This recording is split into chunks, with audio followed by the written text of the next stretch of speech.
گمراہ تھے وہ۔ اس فیضی نے قرآن کی ایک ترجمہ و تفسیر لکھی ہے سواتع الالہام کے نام سے، ابو الحسن فیضی نے 3 جلدوں میں سواتع الالہام اول سے اخیر تک کوئی نقطہ نہیں ہے، با، نون، جیم، تے، سے، یہ خے، یہ نہیں ہے، اس کے بغیر عربی۔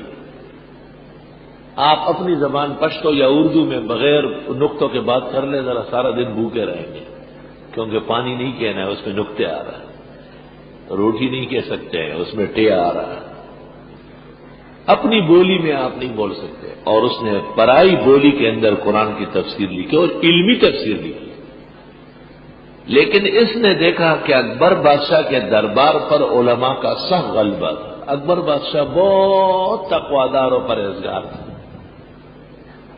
گھوڑے پر راستے میں چلتے تھے، عالم کو دیکھ لیتے تھے تو نیچے اتر جاتے تھے، ایسی بہترین تربیت شاہی خاندان نے کی تھی۔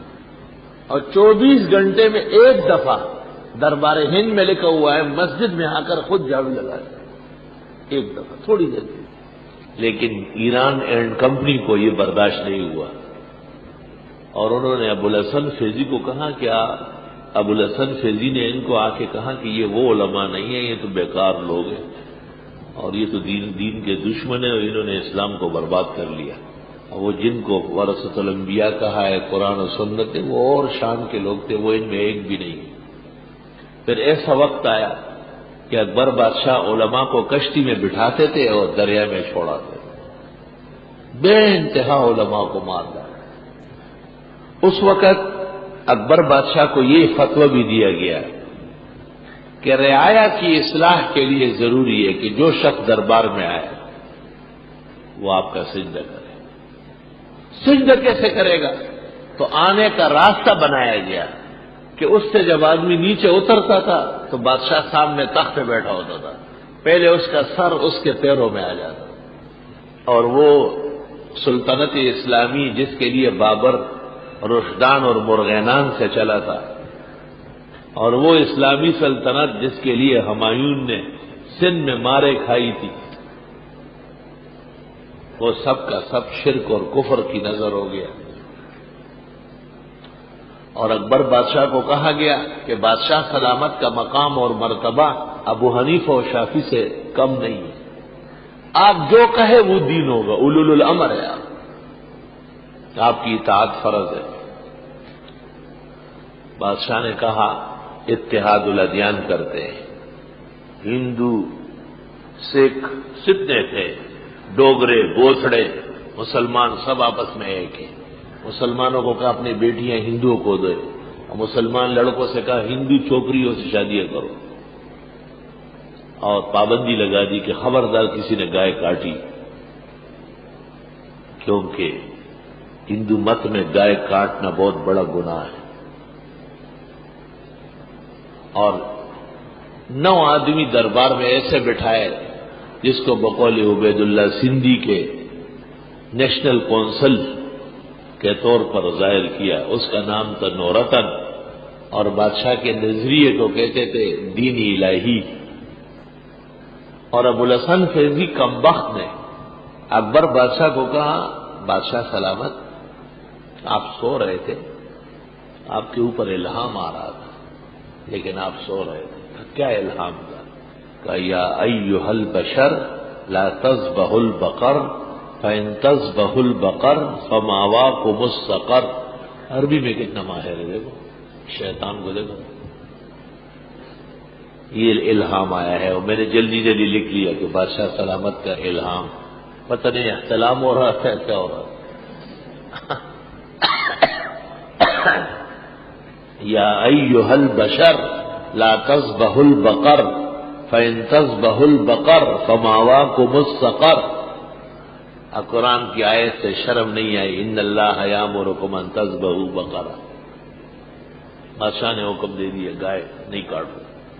خیر، دربار ہند نام کی کتاب، اس میں سب خرافات اس کی لکھی ہے، نورتن اور دین الہی، جادو، اور اکبر بادشاہ کا کلمہ پڑھا جانے لگا، لا الہ الا اللہ جلال الدین اکبر خلیفۃ اللہ، ایسا ظالم ہو گیا۔ بادشاہان تو غلط ڈب پہ چل پڑتے ہیں۔ جب یہ خرافات بکھرنے لگی تو ہندوستان کے دور سائڈ سے، سرہند سے، ایک موحد عالم شیخ احمد، اس نے جھنڈا اٹھایا، خبردار بادشاہ کافر، اس کے نورتن واجب القتل، اور اس کے تمام نظریات کفریہ۔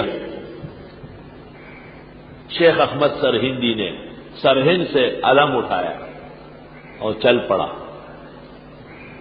بادشاہ کو اطلاع مل گئی، لیکن بادشاہ کو کہا گیا کہ توجہ نہ دے، توجہ سے لوگ سب متوجہ ہو جائیں گے۔ اکبر بادشاہ مر گیا اور اس کا بیٹا نور الدین جہانگیر اس کی جگہ تخت نشین ہوا،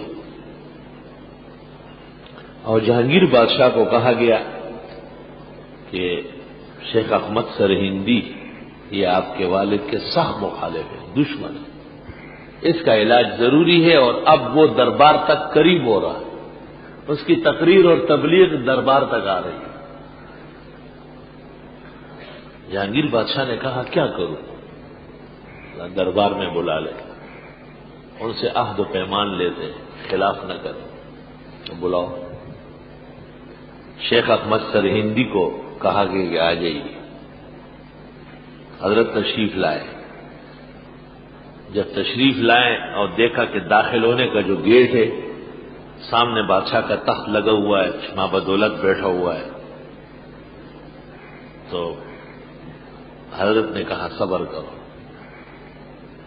بیٹھ گئے، پہلے ٹانگیں اندر کر دی اور پھر سر داخل کیا۔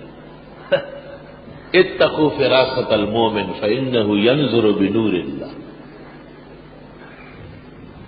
بادشاہ کو کہا گیا کہ آپ کے تخت اور آپ کی طرف ٹانگیں کی، اور شیخ احمد سرہندی مجدد کو کہا گیا کہ آپ نے سجدہ کیوں نہیں کیا؟ آپ نے کہا یہ سر دینے والے کے علاوہ کسی اور کے آگے نہیں جھکتا، مجھ سے بجز خدا کے کسی کے حضور میں اپنا سر نیاز جھکایا نہ جائے۔ یہ سر پیدا کرنے والے کے علاوہ کسی اور کے آگے نہیں جھک سکتا، یہ غلط ہے۔ بادشاہ نے کہا تعظیمی سجدہ بادشاہ کا حق ہے۔ آپ نے فرمایا سجدہ جب بھی ہوگا تعبد کا ہوگا، تعظیم سجدے میں نہیں ہے۔ صحابہ نے محمد رسول اللہ کا سجدہ نہیں کیا، لہذا میں محمدی ہوں، رسول اکرم کو پوری کائنات کا ہادی و مہتدی مانتا ہوں، اس کی شریعت کے خلاف نہیں کر سکتا۔ کہ ہم جو کر رہے ہیں کہ غلط کر رہے ہیں۔ کہ یہ دربار میں علماء بیٹھے ہیں، حضرت نے فرمایا یہ سب چاپلوس ہے، یہ کاسلیس ہے، اور یہ 10 منٹ میرے سامنے ٹھہر نہیں سکتے۔ ان سے پوچھو ابو بکر، عمر، عثمان، علی، حسن، حسین، ان میں سے کسی ایک کا سجدہ ہوا ہے؟ یہ جواب دے۔ انہوں نے کہا نہ۔ کہا ابو حنیفہ، مالک، شافعی، احمد میں سے کسی کا سجدہ ہوا ہے؟ کہا نہ۔ کہا بخاری، مسلم، ترمذی، ابن ماجہ، نسائی، ان بزرگوں کے شاگردوں میں سے کسی نے ان کا سجدہ کیا ہے تعظیم میں؟ کہا نہ۔ کہا چاروں سلسلوں میں کسی ایک بزرگ نے سجدے کو جائز کہا ہے؟ کہ یہ کون سے دین کے ماننے والے ہیں کہ آپ کو بہکار ہے اور آپ کے والد کو بے دین دنیا سے گزارا ہے؟ بادشاہ غصہ ہو گیا، سمجھ تو گیا کہ آدمی پختہ ہے، غصہ ہو گیا۔ اس نے کہا جلالت الملک کی توہین کی۔ آپ نے کہا جلالت الملک صراط مستقیم سے ہٹا ہوا ہے۔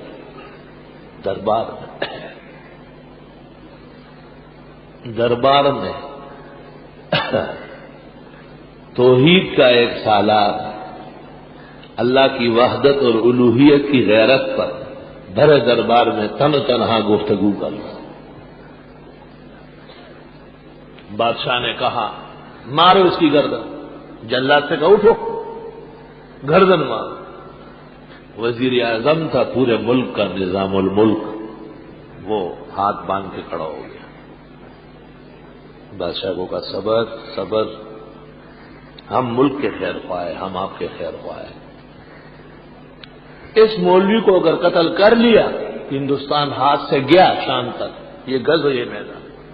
ہمیں اس کا پتہ ہے بھائی، پورا جہان اس کے ساتھ، سارے علماء اس کے فتوے کے پابند ہیں۔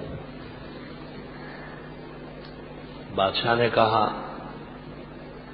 کہ جو بے ادبی کر رہا ہے، نظام الملک نے کہا تقریر بہت کی ہے، دماغ خشک ہو گیا ہے، گوالیار کے قلعے میں بند کر دوں گا، نظر بند کر لوں گا، جب تک توبہ نہیں کرے گا آنے نہیں دوں گا، اور یہ اچھا رہے گا، وہ مارنا نہیں چاہیے۔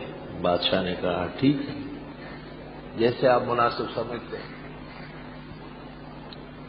در حقیقت نظام الملک بھی حضرت کا خلیفہ ہے، بتا تو نہیں سکتے، حضرت شیخ کا خلیفہ ہے، بیت ہے۔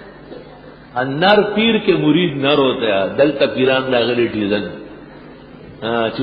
کسا کی سپائی تیر شیندے دن نہ منڈے گی، اور دربار دیکھو کیسے جہانگیر کی جہانگیری کو ایسا ہلا دیا ہے، چاروں طرف وزراء اور علماء کے چہروں پر آنسوؤں کی لڑیاں۔ شیخ احمد سرہندی مجدد الفسانی کو گوالیار کے قلعے میں نظر بند کر لیا۔ یہ خبر پھیل گئی ملک میں۔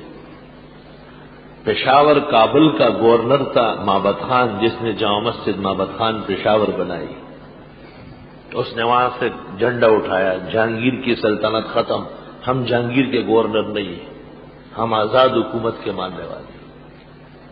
اور خانہ خانہ بنگالہ میں تھے، خانہ خانہ اس نے وہاں سے جھنڈا اٹھایا، اور خانہ اعظم پنجاب کے گورنر تھے، اس نے وہاں سے جھنڈا اٹھایا۔ تینوں مجدد کے مرید کہ ہمارے شیخ اور ہمارے حضرت کو بڑے دربار کے اندر ناحق بے عزت کیا، اور ہم جہانگیر کی جہانگیری نہیں مانتے۔ جہانگیر بادشاہ کو پتہ چل گیا کہ ملک تو ہاتھ سے نکل گیا تھا۔ نظام الملک نے کہا یہ تو آپ نے خالی جیل میں ڈالا ہے، قتل کر دیتے پھر حشر دیکھ لیتے۔ جہانگیر بادشاہ ان کی سرکوبی کے لیے آگے بڑھا۔ یہ تینوں مابد خان پشاور سے فوج لے کے آیا، خانہ خانہ بنگال سے، اور خانہ اعظم تو پنجاب میں تھا ہی۔ دریائے جیلم کے کنارے سفارائی ہو گئی، گمسان کی جنگ ہو گئی، بادشاہ کو شکست ہو گئی، اس کی فوج بھاگ گئی، اور بادشاہ زندہ پکڑا گیا، اور انہوں نے گرفتار کر کے اور جہانگیر کی جہانگیری ختم کرنے کا اعلان کر لیا، اور مجدد کو خط لکھا، اور انہوں نے گرفتار کر کے اور جہانگیر کی جہانگیری ختم کرنے کا اعلان کر لیا، اور مجدد کو خط لکھا کہ ہم نے جہانگیر کو آپ کی بے عزتی اور بے ادبی کی وجہ سے زندہ گرفتار کر لیا، اس کو شکست ہو گئی، اس کی سلطنت ختم ہو چکی ہے، ہم آ رہے ہیں آپ کو لے کر آنے کے لیے، آپ کو مبارک۔ حضرت اقدس مجدد الفسانی رحمت اللہ علیہ شیخ احمد نے وہیں سے تینوں کے نام خط لکھا کہ فقیر کا اختلاف بادشاہ سے سیاست کا نہیں، تاج و تخت کا نہیں، بلکہ توحید اور شرک کا ہے، سنت اور بدعت کا ہے۔ میرے مسئلے کو نہ خراب کرو، بادشاہ کو رہا کرو۔ خط آیا مجدد کا، مابد خان، خانہ خانان اور خانہ اعظم تینوں خاموش پریشان کھڑے ہیں کہ حضرت تو ناراض ہو گئے، اور تینوں بادشاہ کے پاس آئے۔ بادشاہ نے رات کو خواب دیکھا تھا، ختم المرسلین جناب نبی کریم صلی اللہ علیہ وسلم خواب میں تشریف لائے تھے، اور جہانگیر بادشاہ کو کہا کہ اس وقت ہندوستان میں صرف یہ ایک عالم ہے جو میری سنت پر غیرت کر رہا ہے اور شرک اور بدعت کے خلاف تقریر کر رہا ہے، آپ نے اس کو بے عزت کر کے جیل میں ڈالا، بروز محشر تم میری شفاعت کی کیا امید رکھو گے؟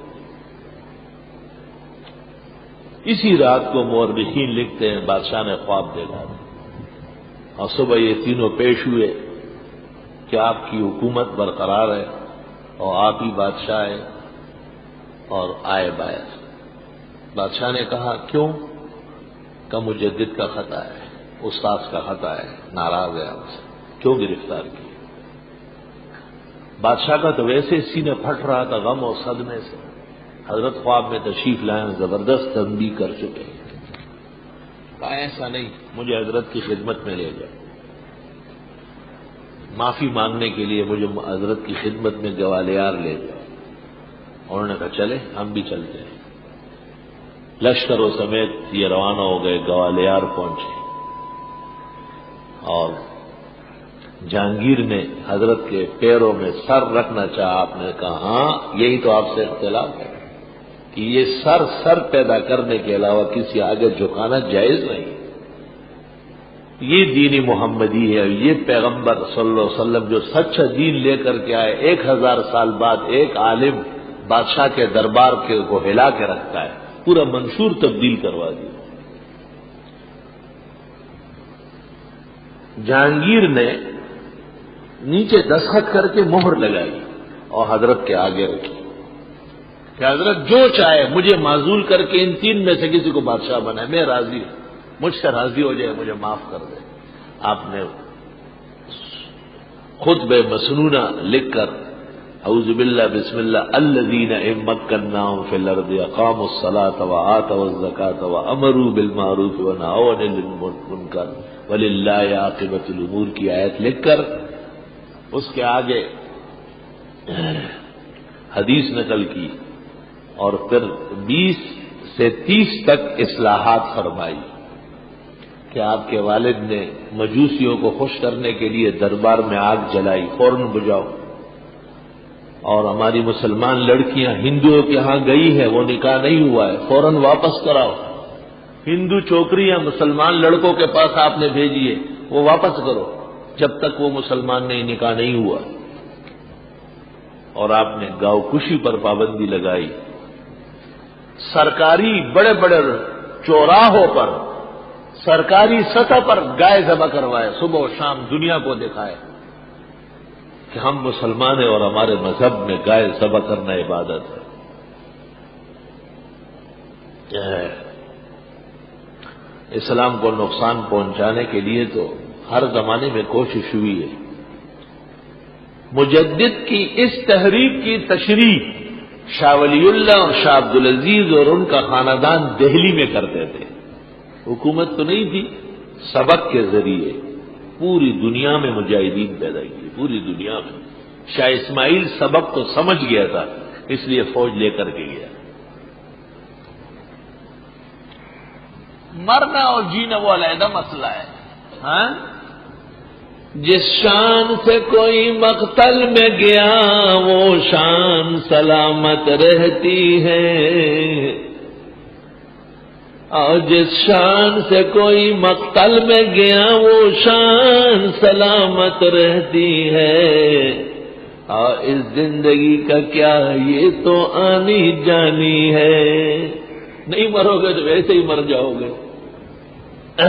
اور جب مرنا ہی ہے اذا كانت الابدان للموت انشئت فقتل امرئ بالسيف والله افضل. حضرت حسین کا شعر رضی اللہ تعالی عنہ. ہندوستان میں مجدد کی تحریک کو دہلی کے علماء نے چلایا حدیث کے ذریعے. 1857 میں زبردست قسم کی شکست ہو گئی مسلمانوں کو، انگریزوں نے مار داڑ کی. دہلی کے چاندنی چوک پر 5 لاکھ علماء کو ذبح کیا. 5 لاکھ علماء. عراق و افغانستان سارے ملا کر کے بھی 5 لاکھ نہیں بنے. تو کاملین بزرگان دین اور عارفین و واصلین اللہ تک جن کی نظریں پہنچی ہوئی تھی، جو تقوی کے معیار تھے اور علم میں پختہ تھے، وہ سر جوڑ کے بیٹھ گئے. یہ تو مجاہدین ختم ہو جائیں. ایسا کوئی کام کرنا ہے کہ مجاہدین ختم کبھی نہ ہو، انشاءاللہ قیامت تک رہیں گے. دارالعلوم دیوبند کی بنیاد رکھی گئی. دارالعلوم دیوبند کی بنیاد ہی، اس کی تاسیس ہی اعلاء کلمت اللہ اور جہاد حق کے لیے. دیوبندی جہاد سے پیچھے نہیں ہٹ سکتے الحمدللہ۔